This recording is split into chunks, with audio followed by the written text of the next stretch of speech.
Hello, everyone. I'm Janet Tarantino, author of Dying to See, Revelations about God, Jesus, Our Pathways, and the Nature of the Soul.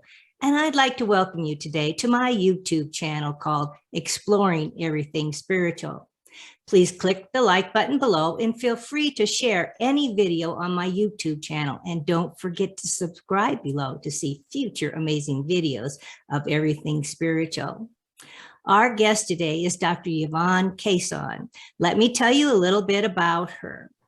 Dr. Kason holds a number of accreditations, which I'll let her tell you about, which is quite impressive. And she is the president and co-founder of Spiritual Awakenings International and has had 5 near-death experiences, 2 in her childhood and 3 in adult life, as well as other multiple spiritual transformative experiences too. Dr. Kason is the past president of IANDS and is the person who first coined the phrases spiritually transformative experiences and STEs in 1994, which we use a lot in this field. She is retired family physician and a transpersonal MD-psychotherapist, previously on faculty at the University of Toronto. She is also an internationally recognized expert on NDEs and other STEs and has had 40 years of experience counseling STE experiencers. She co-founded the Kundalini Research Network in 1990 and the Spirituality and Healthcare Network in 2000. Dr. Kason has 5 published books. Her most recent is Touched by the Light, Exploring Spiritually Transformative Experiences. She has made hundreds of professional presentations, which I watched too, podcasts, media interviews, and is a frequent keynote speaker. She was a recent guest on the Dr. Oz show too, and Coast to Coast program. Dr. Kason lives in Toronto, Canada, and enjoys snowbirding in Ensenada, California. What's snowbirding?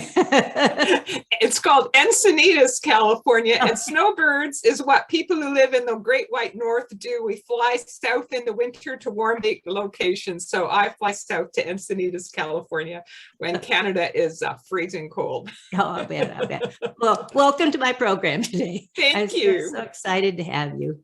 Thank you for having me, Janet. You bet. It's my pleasure. I know the audience is really looking forward to hearing your story. Can you please tell us a little bit about it? Okay. Well, first off, thank you for that wonderful introduction, Janet. I really appreciate it. And yes, I am currently the president and co-founder of Spiritual Awakenings International.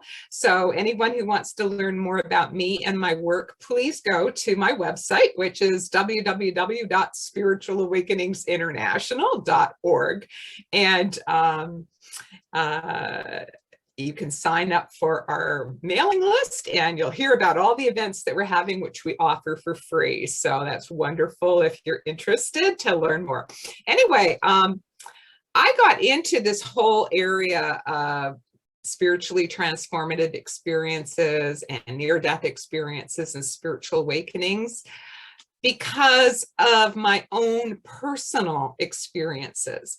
I mean, yes, I've been a researcher for 40 years, and you can see all those books behind me as a medical doctor, but it was not by reading books that I got interested in this area. It was because of my own personal experiences. As you mentioned, I am a multiple NDE and multiple STE experiencers. And, you know, it all started for me as I was aware when I was in my 20s, but actually it had started earlier in my childhood because I'd had 2 near-death experiences as a child, but I had no idea they were near-death experiences. Because as a child, you don't have a measuring stick to measure, oh, this is what the world considers paranormal and this is what the world considers normal. As a kid, it's just what happened to you. So it was just what happened to me.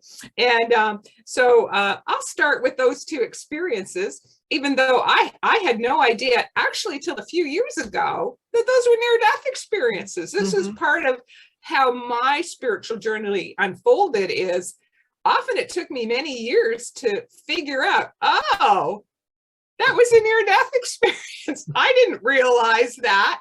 And so at first I thought I had 1, then 2, then 3, and that's how I caught up to 5 near-death experiences. So anyway, my first experience happened when I was 5 years old, and I was traveling with my parents in Europe, and in Europe, they travel by train a lot, which they don't in Canada. And so we were standing on a train platform. So as a little 5-year-old, I thought this was really interesting. And I was looking all around, and I saw a station hand jump off the platform and run across the tracks and then climb up on the next platform. So as a little 5-year-old, I thought, oh, that looks like fun. And so I immediately leaned forward to jump on the tracks and run across. But it was like when I was 45 degrees into the air, it was like time stood still. And the movie that was my life just sort of froze in a frame. That's how it felt. And all of a sudden, I found myself, or my point of perception, above my body, and I was looking down, and I could see, somehow it was like my thoughts kept going, but this movie that was my life had stopped. And I could see, oh my goodness, from that perspective, 20 or 30 feet above, I could see that I was jumping right in front of the train that was rapidly coming into the station. I had not looked both ways before I jumped on the tracks. And I remember thinking, in a very, from an observer, how odd that I was not upset by this, but I wasn't. I was just in this very, very peaceful state. And I remember thinking, oh, I'm about to be hit by a train. And then all of a sudden, the movie of my life started again. The picture started going, someone released the pause button, and a hand from behind pulled me really quickly back onto the platform, and then the train whisked in front of me, and I was not hit by the train. Somebody on the platform had seen me jumping and pulled me out of the way. Now, at the time, I didn't know this was a near-death experience. It was what happened to me. And I didn't talk about it afterwards. Mainly, my parents were angry at me. I'd been naughty, and so I didn't talk about this at all. But this was the summer before kindergarten, and I remember very, very clearly that when I made some new friends in kindergarten, how I understood as a 5-year-old what had happened to me is that I thought I could fly. And so I remember bragging to one of my little new friends I made in kindergarten, I can fly, And so this little friend said, oh, no, you can't. And I said, yeah, sure I can, because my memory was so clear of what, as a 5-year-old, I thought was flying. Yeah, as high above. That's right. Yeah, that's how I understood what I now know was an out-of-body experience. But to a 5-year-old, I thought I was flying. And so my friend laughed at me, you can't possibly fly. And I said, sure I can, because I remembered it so clearly. And I remember climbing up on the fence in front of my house and spreading out my arms and jumping off. And I was convinced that I would be able to fly. And I remember how I felt when I tumbled down to the ground. I was puzzled. I couldn't figure it out because I had such a clear memory of what I thought was flying, and I couldn't reproduce it. So anyway, that's how I, as a 5-year-old, understood what I now realize was my first near-death experience. So my second near-death experience happened when I was 11 years old. And once again, until a few years ago, I didn't realize it was a near-death experience. It was just what happened to me. Right? So I was 11 years old, and my family was in a really, really bad car accident. And we were, most of us were really quite badly injured. And I had a head injury, and I was unconscious for about 3 days after this car accident. Now, I've always remembered immediately at the time of the accident, floating above, maybe 20 feet above, and looking down And seeing my father, his body, you know, covered in blood and everything, laying at the side of the road where I guess the people who came pulled him out of the car and the car wreckage. And I remember hearing my father's voice going, "My daughter, my daughter." And he was talking about me because they hadn't found my body yet, because it was a station wagon and I'd been thrown in the back with all the luggage, and the car had spun and it was all crushed. And so finally later somebody said, "Hey, there's a little girl in the back of the car," and they managed to find my body and pull me out. And so I often wonder if it was because my dad was thinking of me that my soul was maybe drawn to him. I don't know, but I have very, very clear memory of my dad injured with blood on his face, calling out, "My daughter, my daughter." And then my next clear memory was after the ambulance had come and taken us to the closest hospital. Like, I was unconscious all this time. And I still have clear memory to this day of being in the emergency department. They'd put my little body on one of those examining tables, and there were two doctors sort of huddled over me, I guess, examining me or trying to revive me. But where my point of perception was, as I was up high, it was like the ceiling had become invisible and I was a little bit higher than the ceiling, and I was looking down, and I remember they had this big round circular lamp, disc-shaped metal on the top. And I now know, particularly with my training as a medical doctor, yes, these are what the surgical lamps look like from above. But how would I have known that as an 11-year-old? I had no idea that the lamps looked like that in an emergency department. But that's what I was seeing from above, the top of this big round surgical lamp in the emergency, and the two doctors huddled over my body. And then my next clear memory, even though I was unconscious for 3 days, I don't have 3 days worth of memories, but I do remember right when I woke up, right when I regained consciousness.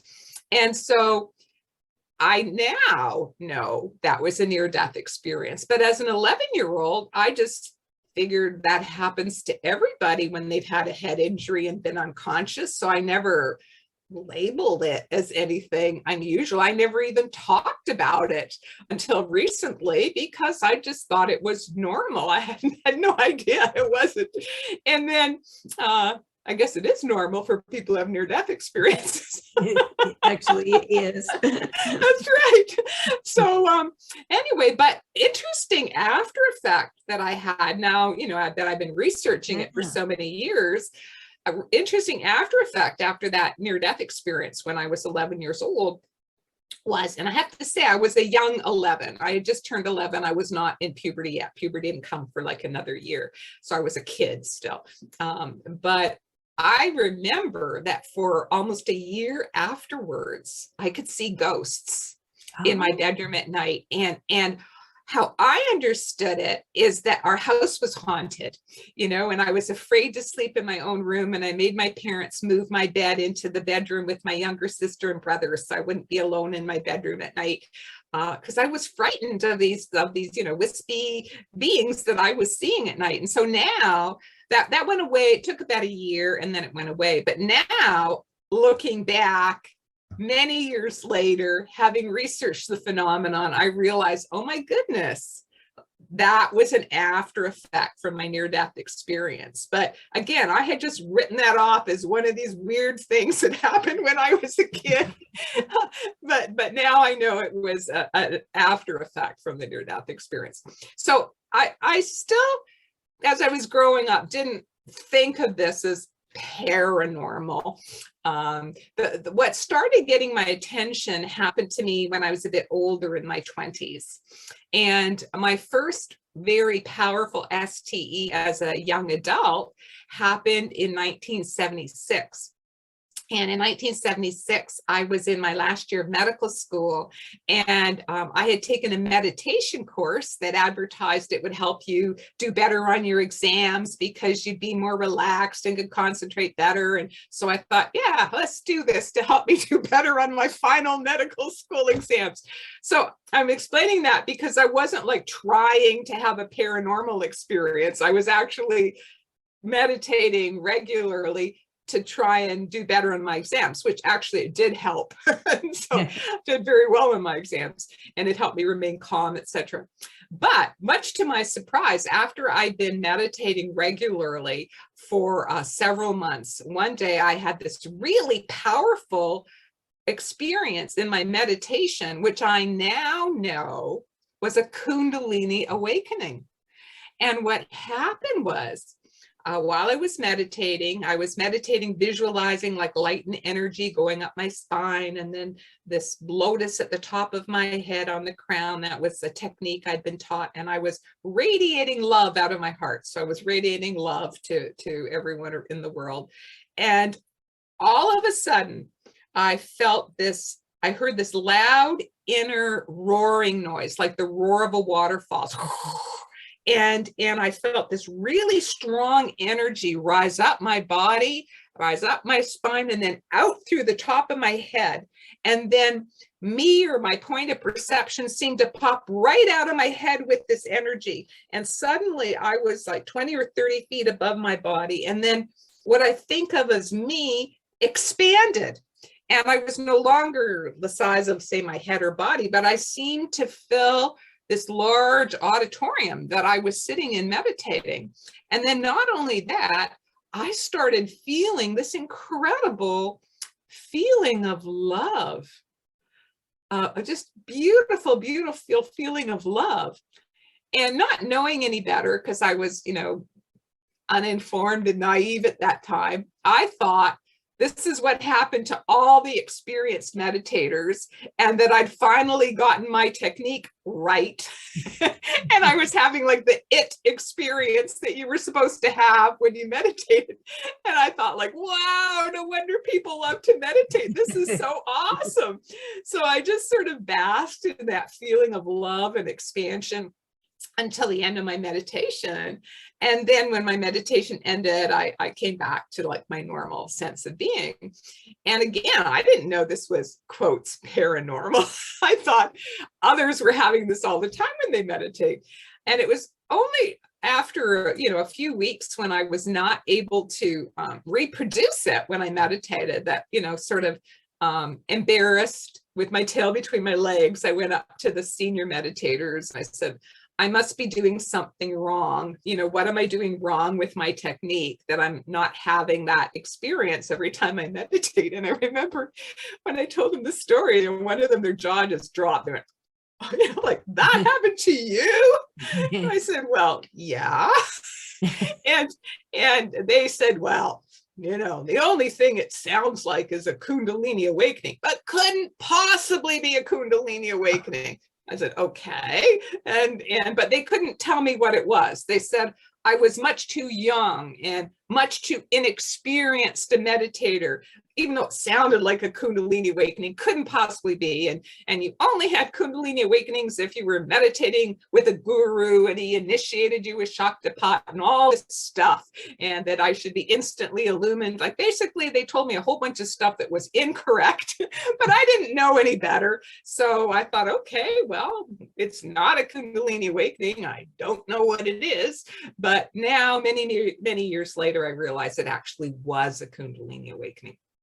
But I was in medical school and I was focused on my exam. So I just sort of put it aside and tried not to think about it. But then what really gave me a wake-up call, and I couldn't, ignore it anymore, that something unusual was happening, was 3 years later in 1979. And that's when I had my first adult near-death experience. And that was in a Medevac plane crash on March 27th, 1979. So I was already a young doctor at that time, and I'd been assigned, I was in my residency, and I'd been assigned on a Medevac by airplane. I was working in Northern Ontario, and it was in winter. And unfortunately, the plane, it was a twin propeller airplane, a Piper Aztec, flew into bad weather and crashed. The pilot heroically tried to guide the engine stalled. He tried to guide the plane to a guided sort of belly landing on the surface of a semi-frozen lake, but which he did, and he was awarded for his heroism. He avoided crashing into trees where he would have been killed. But as soon as the plane skidded across the ice and came to a stop, the weight of the plane broke the ice, and the plane plunged and sank into very deep water. So I had to swim a long distance, maybe about 200 yards, in open water with the strong current, in winter, in a blizzard storm with high winds, to get to the closest land. Now, interestingly enough, my near-death experience in this crash actually started before the plane crashed. And I'm sharing that because other people have told me stories since then that their NDE and plane incidents also started before the plane crashed, which I think is good to know for people who have fear of flying, that you know, this might happen to protect people from that fear when planes are going down. Anyway, so I'm in the plane. I'm looking after, you know, this critically ill patient. I'm really not paying attention around me, but we had one propeller fail, the other propeller fail. And then when we have no propellers going, I instantly realized, oh my God, we're going to crash. And that's like came out of my soul. Oh my God, help me, we're going to crash. And it was instant panic, and that there was turbulence and the plane was shaking in the storm and we were going down. And it seemed like that thought, which was close enough to a prayer, it had the thought of God in there, oh my God, seemed to be enough to have initiated the near-death experience. Because what happened is, all of a sudden, this force field of peace started descending upon me. And it literally felt like it was pushing down all of that fear. And all of a sudden I felt really peaceful, really calm, and my fear was gone. And I heard a voice in my mind. And prior to this, I'd never heard voices in my mind. I heard a voice in my mind clearly state, be still and know that I am God. I am with you now and always. And with those words, the spiritual vibration was so powerful, you know, that I felt totally unafraid whether I lived or died in this plane crash. I just felt at peace. Now, then the plane, as I said, crashed, and then it sank, and then I had to start swimming to shore. I was wearing heavy winter coat, heavy winter boots. They were pulling me down in the icy water as I was struggling to swim to shore. I went under several times. I got lake water in my lungs. I would struggle and struggle and struggle to get my mouth above water again to gasp in some air. Anyway, part way to swimming to shore is when my near-death experience changed, or deepened is the word that we use in the field. And all of a sudden, I heard that loud whooshing noise again, whoosh, and I felt my consciousness whisked out of my body. And suddenly I found myself 20 or 30 feet above my body. Now my body was still alive. It was still struggling to swim to shore. And the experience was sort of like my consciousness was two places at the same time. But I compare it to like a split screen TV where you have the big image and then a small image in the corner. The big image, so most of my consciousness was now up above, out of my body, but there was still, like the little image, a little bit of my consciousness that was still in my physical body that was swimming to shore, both at the same time. And then the bulk of my consciousness that was above my body rose higher. It went up, and I went into this realm, space, place, whatever you want to call it, that was filled with love and filled with light. And now that we've heard many NDE stories, you know, we've heard other people's stories of this realm of light. At the time, I'd not heard about it. And for me, the strongest feature of where I was, or the state that I was in, was not the light, although there was light. It was the feeling of love. It was such a powerful, beautiful, profound, unconditional love. It was like I was just being drenched and permeated with unconditional love. That was the most powerful aspect of this for me. And I didn't hear like words being spoken, but I suddenly knew things somehow. I just knew things. For a brief instant, I did see a face of light. And then that face of light just sort of faded into the periphery, like fading into light clouds.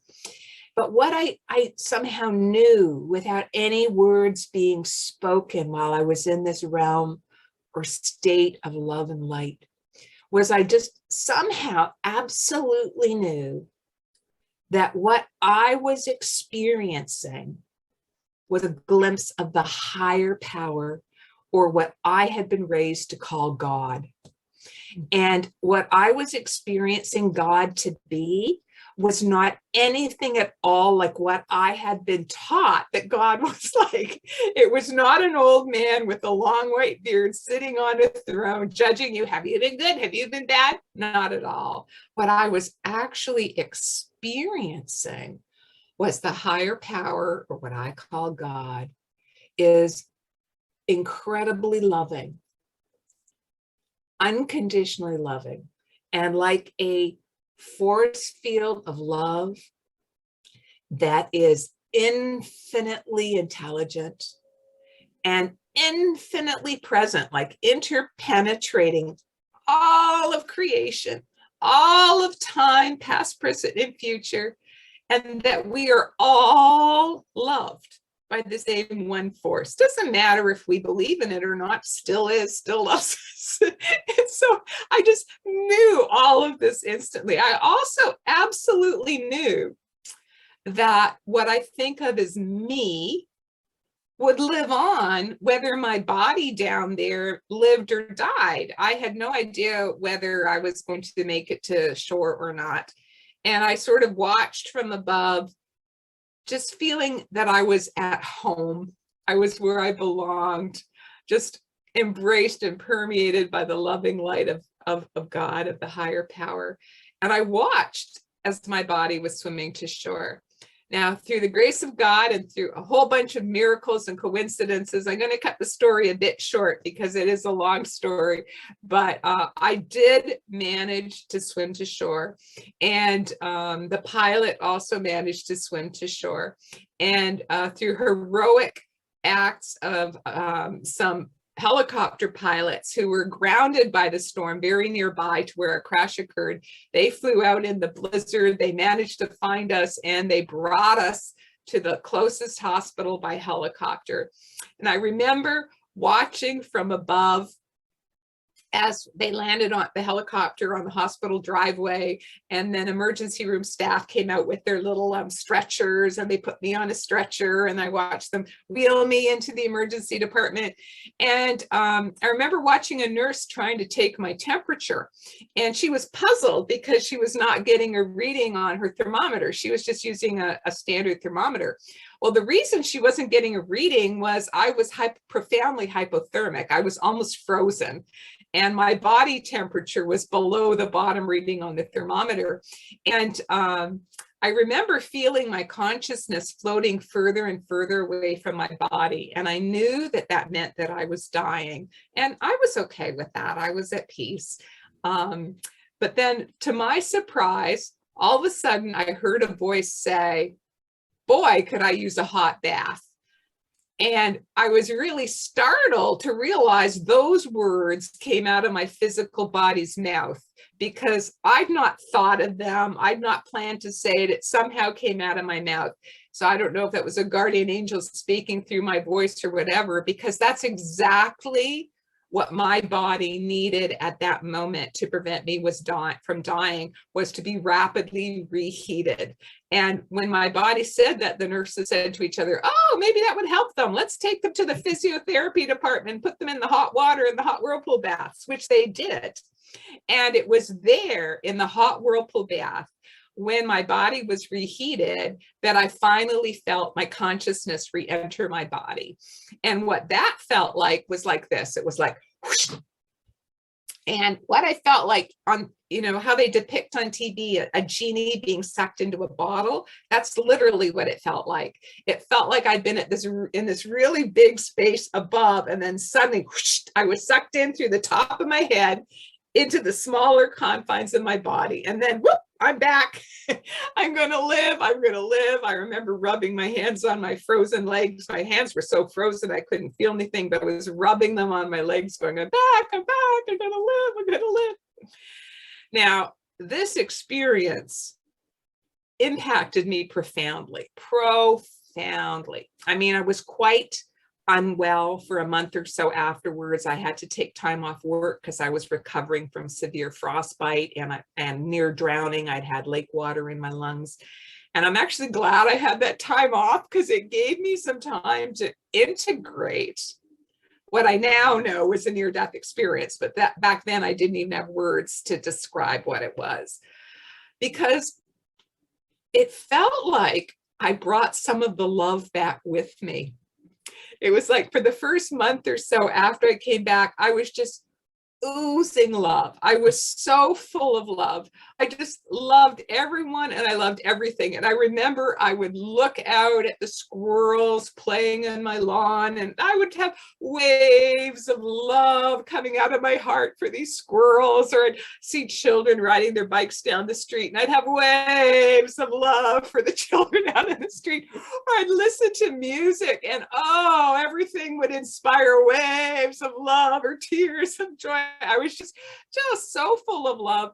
But, it was also a very positive change in me, not an ungrounded change in me, because, I had been feuding with my father for many, as young people do. I was in my 20s and I had not been speaking to him for a few years. And after this experience, my heart was so full of love. I had a new clarity.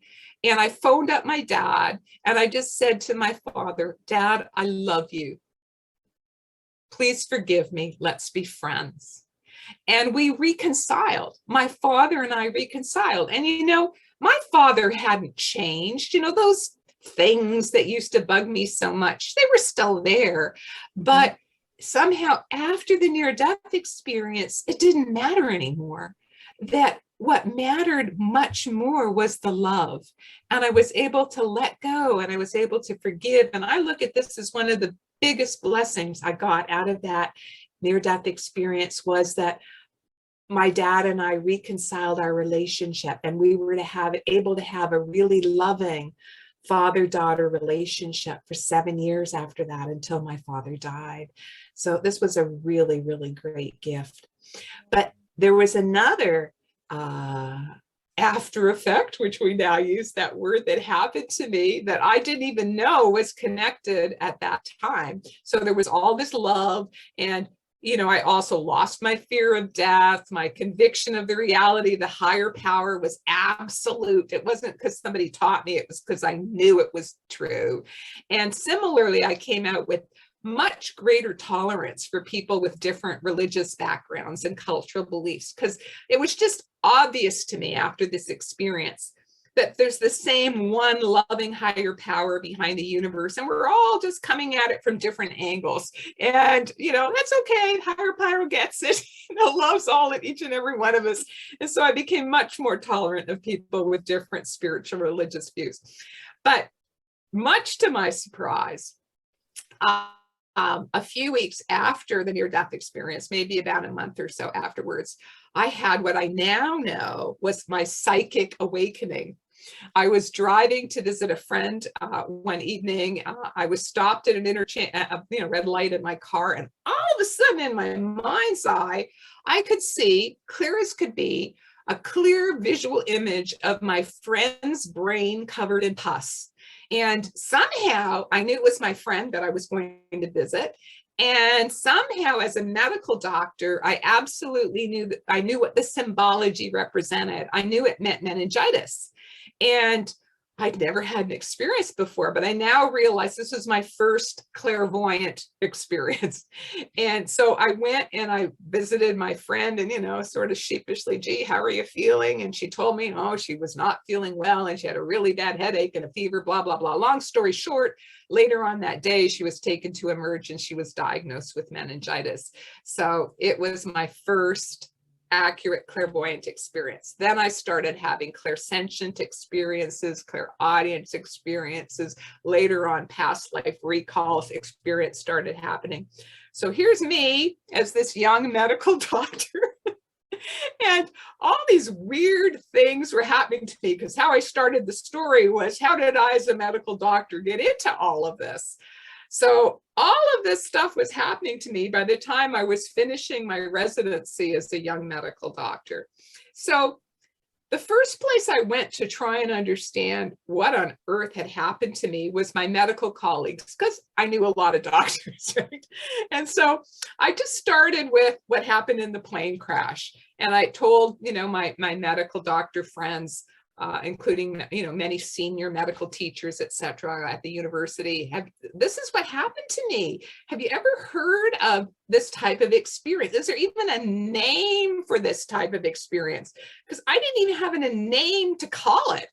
And they listened and they all knew that I did excellent medical work. And, later on, I had a very successful medical career. So nobody thought I was crazy, but all my medical friends, almost all of them, labeled it as some sort of hallucination, that it was a hallucination brought on by an electrolyte imbalance or a low blood sugar or effective cold on the brain. And that absolutely did not resonate with me as truth. Like, just no, that did not fit. So I kept searching. I went to consult with somebody in Toronto back at that time in the 70s who considered himself an expert on near-death experiences. And so I asked him, well, could it possibly have been a near-death experience? And he said to me, well, were you clinically dead? And I said, no, I think the closest would have been unconscious. And he said, and did you see a tunnel with a light at the end? And I said, no. And so he said, well, then it's definitely not a near-death experience. So, I didn't know any better. So I figured, okay, it's not a near-death experience. What is it then? And then I kept looking to try and figure out what it was. And one of my medical doctor friends, who's a very devout Christian, when he heard my story, he said to me, Yvonne, I think you've had a mystical experience. And then it was ding. Finally, I found a word that felt right. So for almost 10 years, actually it was more than 10 years, for more than 10 years, I used to call this my mystical experience that happened in the plane crash, because that was the best word that I could find for the experience. So I started leading a double life at that time. So on the outside, I was a traditional medical doctor and I had got a teaching position at the University of Toronto and I was very successful. But in the closet, in my private life, I was a mystic and a spiritual seeker, and I was researching all sorts of spiritual experiences because I was wondering, could that possibly have been a Kundalini awakening I had in 1976? And well, I guess I had a mystical experience in the plane crash. So I started researching Kundalini and mystical experiences. And I'm certainly having a lot of psychic experiences now. So I started researching psychic experiences. And then, well, let me find out about near-death experiences too while we're at it. So I started researching all of that. And I was researching it in many sources, in many spiritual traditions, in the medical literature, and in psychology. And I finally came to the conclusion around 1990 that I think that was a near-death experience in the plane crash. And I think those researchers that say you have to be dead are wrong. And so I was just a youngster and new in the field. In 1990, I had the opportunity of meeting Dr. Kenneth Ring. Ken Ring and I are now great friends, but this is when we first met in 1990 at a conference in Asilomar, California, where I had been invited to speak on Kundalini, and he was there. And as you probably know, and many of your listeners know, he was one of the founders of IANDS, the International Association for Near-Death Studies. So he was one of the first researchers on near-death experiences. So here I am, this little nobody from Canada who has the audacity to think that some of these researchers might have made a mistake. But I went up to him and we had a wonderful conversation. I told him my story of my experience in the plane crash. And then sort of with my knees shaking because he's much older than me and much more experienced as a researcher than I am, I said to him, you know, Dr. Ring, I think they're wrong. I think you can have a near-death experience when you're facing death. I don't think you have to be clinically dead. And you know, my knees were rattling because I thought I was being very audacious and bold. But anyway, Ken Ring burst out laughing, and we've been great friends since. He said, Yvonne, you're absolutely right. He said, I and many NDE researchers have now come to the understanding that you don't have to be clinically dead to have a near-death experience. And yes, your experience was a near-death experience. So that was the validation that I needed to change my vocabulary and to trust my intuition and research too. That as I researched it, I thought, no, I think that definition needs to be expanded. And nowadays, NDE researchers, most of them realize that you do not have to be clinically dead to have a near-death experience. Mm-hmm. So we're quickly coming to how I became the first Canadian medical doctor to specialize in this area. Because at that same time, at 1990, when I was in Asilomar, I had another type of spiritually transformative experience. So it was very powerful, that particular event. I had met a lot of experiencers at that conference I was at in Asilomar. And you have to remember that back in 1990, very, very, very little was known about any type of spiritually transformative experience. Near-death experiences maybe the most, but even so, very little was known back then. Certainly, virtually nothing was known about Kundalini awakening or mystical experiences or psychic awakenings. And certainly in the medical community, nothing was known. And people were being labeled as crazy and being sent to psychiatrists and put on medication if they dared to tell a medical doctor about some of these experiences. And over these years, many, many people had come to see me at my practice because somehow they heard via the grapevine, oh, there's this doctor in Toronto who's had some sort of paranormal experience and she won't automatically label you as crazy. So all these people had been coming to me over the years and telling me their stories. And I was horrified by the horror stories that I heard about how they'd been mislabeled and mistreated, both by doctors, by churches, by their family, by their friends, and divorces, everything. I mean, it was just one horror story after the other. And then when I was at this conference in Asilomar, we had our first experiencer sharing circle for people with Kundalini awakenings and other STEs. And it was, my heart was so moved. So many people there were so profoundly grateful that I, as a medical doctor, that MD behind my name meant so much that I would publicly admit that I have had a Kundalini awakening and I have had a near-death experience.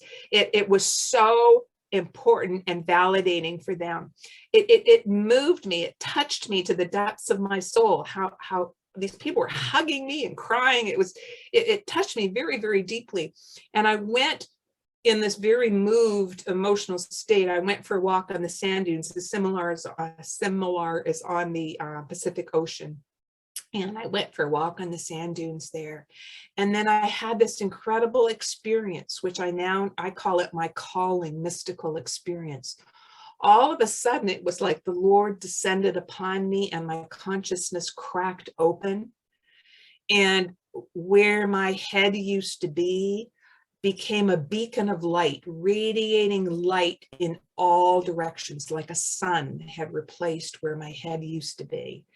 And I could like taste like a nectar dripping in my throat. It's called Amrita in yoga.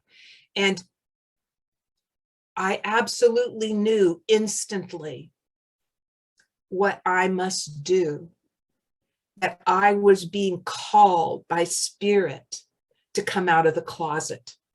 It was time for me to go public now and to become an advocate for experiencers, because the medical profession and the public were doing harm. And when I came back from that conference, I went to my chairman I was in teaching faculty at the University of Toronto. And I said to him, I'll resign my teaching faculty position if you wish, but I am now going to specialize my medical practice in the counseling and research of people who've had diverse types of spiritual experiences and be an advocate for them. And I swear my guardian angels overshadowed my department chairman that day, because rather than accepting my resignation, what he said was, no, Yvonne, you don't need to resign. He says, as long as you're doing research, he says, this is based on that near-death bad experience you had in the plane crash when you were a young doctor. I said, yeah, that started it. And he said, yeah, as long as you're doing research, that's fine with me. And so in 1990, I became the first Canadian medical doctor to specialize my practice in the counseling and research of patients who had STEs. And in 1994 is when, in my first book on STEs, I actually coined that phrase, spiritually transformative experiences. And actually, it's in an article I wrote for the Journal of Near-Death Studies too. In that same year, I called it spiritually transformative experiences as an umbrella term that would encompass the whole range of experiences people are having. It included near-death experiences, including mystical experiences, including Kundalini awakenings, including all types of psychic and intuitive experiences, whether it be mediumship, channeling, past life recall, clairvoyance, clairaudience, clairsentience, all of the above, inspired creativity, or what some people are now calling downloads. That's all an umbrella term that spiritually transformative experiences embraces it all. So I've been advocating for experiencers ever since. And, you know, I was invited to join the board of IANDS in 2018, and then I was elected president of IANDS in 2019. But in 2020, I stepped down because I had a very strong calling by spirit that my mission, if you want to use that word, was, yes, including the near-death experience, but broader than the near-death experience, that my mission was to promote awareness of the whole range of spiritually transformative experiences happening today. And so in June of 2020, together with my co-founder, whose name is Robert Baer and I, he's the past vice president of IANDS, we co-founded Spiritual Awakenings International to raise awareness of the whole range of STEs around the world. And it is taking off like wildfire. We have featured speaker events every month on all types of STEs. You know, one month it might be on Kundalini, another month it might be on near-death experiences, another month it might be on past life recall. So we're really showcasing the whole spectrum of STEs that people have. And it just feels wonderful that Spirit has given me this opportunity in my senior years to continue to advocate for experiencers and to raise awareness. Well, we appreciate that. And I love doing it. So there. It is fun talking about it. I enjoy it thoroughly myself. So I'm so glad, Dr. Kason, that you agreed to be here today. And I'm so grateful that you shared your story with us. And I have no doubt that your personal accounts, your education, and your studies of all these spiritual experiences will open the minds and awarenesses of many that haven't had them. Maybe they've had it and don't realize it. Like so many of us, when we have them when we're young, before these terms were even out there, we just kind of set them aside and went on. But they were spiritual experiences. And I know that originally it started out with like 4 to 5% of the population was having experiences. And now it's there's a new study out in Germany that does around 10% from what I understand. People are coming out of the closet all over the place. And a big part of it is just like the raising awareness. They have a vocabulary. Like me, I didn't know those childhood experiences were NDEs till a few years ago. I thought, oh my goodness, you know, here I am, a researcher, and I didn't even realize they were NDEs. But when I looked at the criteria, it met them. And so I also want to tell people, I also had 2 more NDEs, one in 1995, another in 2003. I talk about all of them in my book, Touched by the Light, that just came out in 2019, and it's available in print or an ebook format. And I talk about the definitions, and I give like at least 100 case examples of different types of STEs. And that helps people, because I've had so many people tell me, oh my goodness, I didn't even know there was a name for that type of experience. Now I can say, I've been having clairvoyance, or I've been having mediumship, or I've been having after-death communications. And that just even getting a name to call the experience is so helpful. You know, that it normalizes it for people, because before that they only had, it's my imagination or it's a hallucination, and you know, neither of those are very affirming. But to say, oh, okay, I'm having mediumship, and that happens to a lot of people after their spiritual awakening, then you start feeling you fit into a normal category. And that's what we're trying to do with Spiritual Awakenings International, is to give a safe harbor for experiencers, you know, all types of experiencers, that when you're among other experiencers. Robert Baer and I are both multiple NDE and multiple STE experiencers. So, you know, you sort of found a home where you fit, if you fit into that category. And it sounds like you fit into that category too, Janet. Yeah, I've had 3 near-death experiences and spiritual experiences in the meantime. Mine was during my young days too. And then because they were so far apart, like yours, you didn't connect them. Yeah. You know, then it creates a much bigger, more fantastic storyline, you know, of life. And that we had our consciousness outside of our bodies. That just shows that we're eternal beings. And that even though the physical body dies, our spirit doesn't. Our spirit doesn't. And of course, as children, it's just what happened to you. It's only when later on as adults, we start thinking about it. If I was watching from 20 feet above, I guess my spirit wasn't in my body. But as a kid, you weren't flying though. You were flying in a certain aspect. That's right. That's right. Well, this is wonderful. So Dr. Kason already mentioned how that you can reach out to her, and I'll put that below the video in the description area, so you can easily find it. Yes. And so thank you for being here. Thank you for having me, Janet. And hopefully we'll have you speak for Spiritual Awakenings International sometime in the future.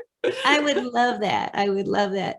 And as we head out for the day, I ask that everyone wake up each day with a sense of wonder on where you'll be guided, what you'll be shown, and who will be placed in your pathway for you to help or to learn from, because life is the most magnificent, mystical adventure you'll ever have.